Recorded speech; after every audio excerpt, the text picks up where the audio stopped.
Dol, unsa man ginang anemia? Sige Dol, explain nanti ka about anemia. Kining atong dugo, doon na duha ka klase. Gitawag og white blood cell sa medical term, mo na siya ang puti, o red blood cell, mo na siya ang buwa.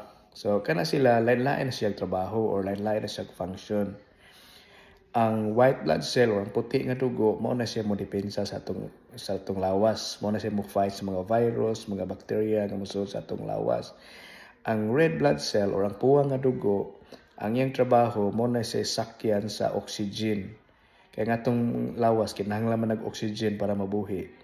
So mo circulate man na sa atong lawas, atong dugo, musakay ang oxygen sa red blood cell o sa puwa nga dugo. So karon doon na siya gitawag og count, ang iyang gidaghanon ba. Kung ubos gani ang iyang count nga below sa normal range, mao na gitawag og anemia. So ang meaning sa anemia, ubos og count ang imong puwa nga dugo. Mao nang gitawag anemic ang tao, meaning ubos ang iyang puwa nga dugo. Sige daw, thank you.